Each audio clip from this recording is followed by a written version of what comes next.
A new study says too many Texas students are suspended from classrooms for minor behavior problems. So this morning, the Council of State Governments Justice Center is meeting with education leaders, lawmakers, and police to discuss how to handle the problem. KXAN's Sophia Beausoleil is live near the Texas Supreme Court building this morning. Hi, Sophia.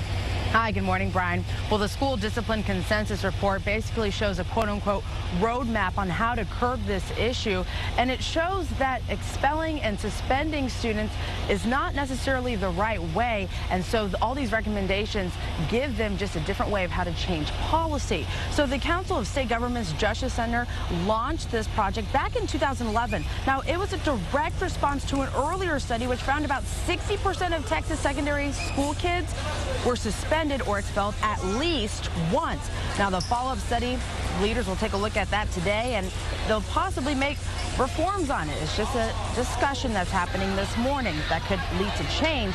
And researchers did more than 700 interviews in the last 3 years to gather more than 60 recommendations.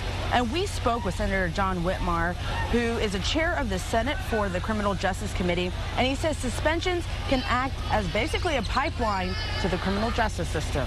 I chair criminal justice here in the Senate. I deal with adult inmates on a daily basis. I promise you, one of the common denominators among our adult prison population is a bad school experience. A suspension and expulsion, you get behind, you get profiled, leads to the juvenile justice system, then the adult system. So we have a lot of work to do, but I'm encouraged because we're having this discussion. He went on to say that, of course, if a student violates the law, they should be prosecuted. But when it comes to throwing, quote, erasers, cursing, or being out of their seat, it should not lead to the criminal justice system. So we broke down some of these recommendations. It was hundreds of pages long, so this is just a quick synopsis. But the recommendations say, to collect data to identify kids who need help, who constantly get in trouble, and to have a support team in place at every school and within the community. And if a student is removed, they should still get a quality education. And coming up in 30 minutes, we're going to hear from the director behind this study.